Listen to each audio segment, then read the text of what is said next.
उत्तर प्रदेश के प्रतापगढ़ जिले के हथीगवां थाना गांव अख्तियारी कोटिला से हथीगवां थाने को यह सूचना मिलती है कि किसी महिला ने जहर खाकर उसकी मौत हो गई है। उसकी वजह क्या थी वो तो बाद में पता चलता, लेकिन तत्काल प्रभाव से पुलिस वहां पहुंच जाती है और पुलिस जाकर उस महिला के जो खत्म हो गई थी, महिला जिसकी मौत हो गई थी, उसको अपने कब्जे में कर लेती है। उस महिला की मौत क्यों हुई, क्या कारण था, उसके पीछे क्या रहस्य है, इस सारी बात की जानकारी लेंगे। दोस्तों नमस्कार, आदाब, सत श्री अकाल। मैं हूं राजीव गिल।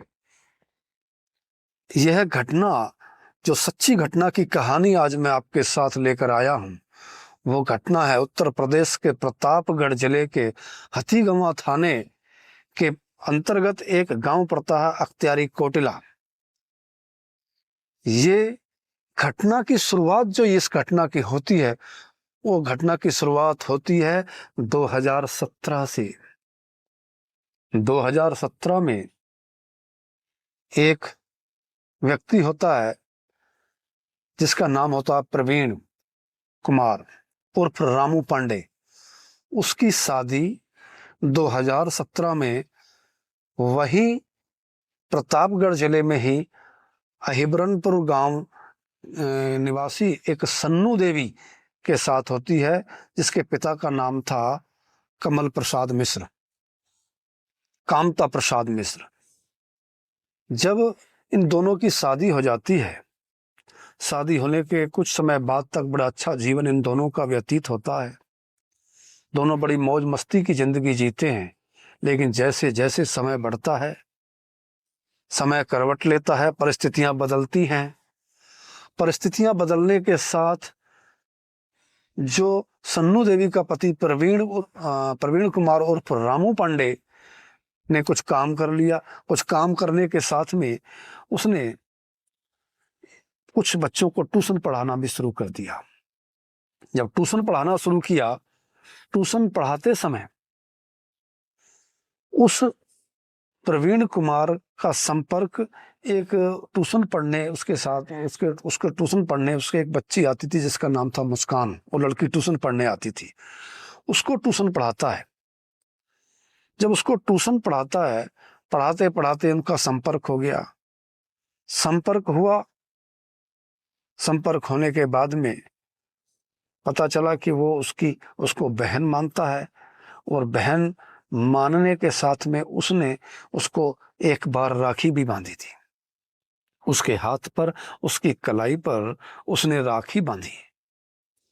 वो लगातार वो सिलसिला उनका चलता रहा, वो उसको पढ़ाता रहा और पढ़ाते पढ़ाते समय बीतता गया। जैसे जैसे समय बीता तो उसका जो भाई का प्यार था वो सारा खत्म हो गया। भाई प्यार का खत्म होकर दोनों में प्रेम संबंध हो गए, और वो मुस्कान और वो रामू पांडे यानी प्रवीण कुमार दोनों लिव इन रिलेशन में रहने लगे। अब जैसे जैसे इस वारदात का, इस घटना का पता उसकी प्रवीण कुमार की पत्नी को चलता है, तो उसकी पत्नी उसका ऐतराज करती है। उसकी पत्नी सन्नू देवी ने इतना ऐतराज किया कि उसको बहुत समझाया। खूब समझाने के बाद में उसने आश्वासन दे दिया कि चलो जो हो गया सो हो गया, आज के बाद मैं नहीं करूंगा। लेकिन वो कहाँ बाज आता है, उसको झूठी तसल्ली दे दी, लेकिन वो फिर भी उसके संपर्क में रहा। फिर उसके साथ उसने लिव इन रिलेशन बनाना शुरू कर दिया। फिर उसको और ज्यादा टेंशन हुई। जब उसकी पत्नी सन्नू देवी को पता चला तो उसको और ज्यादा तकलीफ हुई और टेंशन में पहुंच गई। जब वो टेंशन में पहुंची तो टेंशन में उसने फिर उसके साथ थोड़ा सा लड़ाई झगड़ा किया, और ये क्रम उनका बार बार चलता रहा। इस सिलसिले को चलते चलते सन्नू देवी को बहुत ज्यादा तनाव पैदा हो गया। जब तनाव पैदा हो गया, लेकिन उसका पति प्रवीण कुमार पांडे और उस पर रामू पांडे, वो बाज नहीं आता था हरकत से। खूब समझाने के बाद भी जब ये दोनों का लड़ाई झगड़ा, घर में कलह मचनी शुरू हो गई, घर में अशांति का माहौल हो गया, तो उसने ये फैसला किया, उसके पति ने, कि इसको यानी कि अपनी पत्नी को बीच के रास्ते से कैसे हटाया जाए। जो केवल अभी 28 वर्ष की थी, उससे 2 बच्चे भी पैदा हो जाते हैं, एक लड़का और एक लड़की, दोनों अभी मासूम हैं। दोनों मासूम होते हैं, मासूम बच्चों को खिलाते रहती है, लेकिन वो अपनी गुजर बसर करती है। लेकिन उसका पति नहीं मानता। उसने ये निर्णय ले लिया कि भाई किसी युक्ति से, किसी तरकीब से इस अपनी पत्नी सन्नू देवी को कैसे रास्ते से हटाया जाए। हटाना चाहिए था, छोड़ना चाहिए था जो मुस्कान थी उसको, लेकिन मुस्कान की वजह से वो मुस्कान को नहीं छोड़ पा रहा था, लेकिन अपनी पत्नी को किसी तरह से उससे छुटकारा पाया जाए, इस युक्तियों पर वो विचार करने लगा। जब कोई उसके युक्ति समझ में ना आई, तो उस रामू पांडे ने एक दिन ये तरकीब खोजी कि क्यों ना एक ऐसी तरकीब लगाई जाए जिससे किसी को शक भी ना हो और उसकी पत्नी सन्नू देवी का काम तमाम हो जाए। बाथरूम के अंदर, बाथरूम के पास उसने एक नंगी लाइन का तार बिछा दिया, ताकि उसकी पत्नी सन्नू देवी बाथरूम में आएगी और उसको ये तार टच होगा, बिजली पकड़ लेगी और बिजली पकड़ने के साथ ही उसकी मौत हो जाएगी। तो उसके बाद क्या होगा, वो सोचता है कि उसके बाद मैं भी जीवित रहूंगा और मैं जिससे प्रेम करता हूं मुस्कान, वो भी जीवित रहेगी और हम दोनों का घर बस जाएगा, हम आराम से रहने लगेंगे। लेकिन हुआ क्या, उस वक्त तो वो बच गई। उसने किसी तरह से उस तार को देख लिया और तार से वो उसने पैर बचा कर रखा, और पैर बचा कर रखा तो वो बच गई। उस सन्नू देवी को उस बात पर भी उसकी शक हुआ कि ये तार, नंगा तार घर में आया कैसे, किसने डाला। इस पर भी उनकी दोनों की बहस हुई, लेकिन इस सारे जवाब ना देने की बजाय वो उस घटना को नजरअंदाज करता चला गया। उसका पति रामू पांडे, जब वो चला गया, फिर भी वो बच गई। वो उसी से लिव इन रिलेशन में रहता था मुस्कान के साथ में। फिर उस बात पर टेंशन बढ़ी, फिर उस बात में दोनों में आपसी तकरार हुई, और तकरार के बीच में फिर उसने एक दिन फैसला लिया, क्या, कि वो एक दिन किसी शहर गया, कौशाम्बी गया, और कौशाम्बी से उसने एक नई युक्ति खोजी उसको बीच के रास्ते से हटाने के लिए। कौशाम्बी से एक वो जहर लाता है, और जहर लाकर वो अपनी पत्नी को बताता है कि देख, ये मैं तेरे लिए आयरन का सिरप लाया हूं, तेरी तबीयत खराब रहती है, तेरी टेंशन है, तुझे डॉक्टर ने बताया है कि तू इस आयरन के सिरप को पिएगी तो बिल्कुल स्वस्थ हो जाएगी। लेकिन वो क्या करता है, आयरन के सिरप को, आयरन का जो सिरप था, दवाई थी, उस दवाई को कहीं बखेर देता है, और दवाई को बखेर कर उसके अंदर वो जहर मिला देता है। जब जहर मिलाता है, जहर मिलाकर वो घर को ले आता है, लेकिन उसकी पत्नी को पहले से ही शक होता है कि ये कोई ना कोई फिर कोई ऐसी हरकत कर सकता है। उसको भी इस बात का, रामू पांडे को पता था कि तेरी पत्नी तेरे पर सहजता से विश्वास नहीं करेगी। वो पहले क्या करता है कि पहले अपनी माँ को 1 चम्मच वही जहर पिलाता है। देखो, ये आयरन का सिरप है, माँ भी पिएगी, और सन्नू देवी से कहता है कि इसको तुम भी पी लेना। माँ को 1 चम्मच देता है, और माँ को 1 चम्मच वो जहर देने के बाद 4 चम्मच जो जहर था वो अपनी पत्नी को देता है कि ले, ये आयरन है और ये तेरा स्वास्थ्य है, बिल्कुल ठीक हो जाएगा। लेकिन जैसे ही वो आयरन कि बजाय वो जहर, उसने 4 चम्मच जहर पिया तो उसकी तबीयत बिगड़नी शुरू हो गई। तबीयत खराब हुई तो पहले तो इंतजार करता रहा, उसकी माँ का भी स्वास्थ्य खराब हुआ। जब ज्यादा उसका स्वास्थ्य खराब हो जाता है तो वो सातिर रामू पांडे प्रवीण कुमार उसके महके वालों को फोन लगाता है। उनको फोन लगाकर कहता है कि देखो, मेरी इन्होंने आयरन का सिरप पिया है मेरी माँ ने और इन्होंने, और सिरप पीने के बाद पता नहीं सिरप में ऐसी क्या चीज थी, इन दोनों का स्वास्थ्य खराब हो गया। वो कहकर वो फोन काट देता है।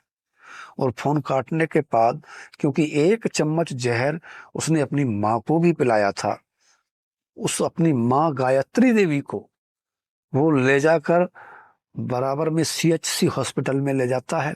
और सीएचसी हॉस्पिटल, यानी कि ये हथीगमा में ही सीएचसी हॉस्पिटल था, उस सीएचसी हॉस्पिटल में वो उसको दाखिल कर देता है, उसको एडमिट करा देता है। और उसको तो एडमिट करा देता है, लेकिन अपनी पत्नी को, जिसको उसने 4 चम्मच जहर पिलाया था, उसको अकेले बच्चों के साथ में तड़पता घर में छोड़ जाता है।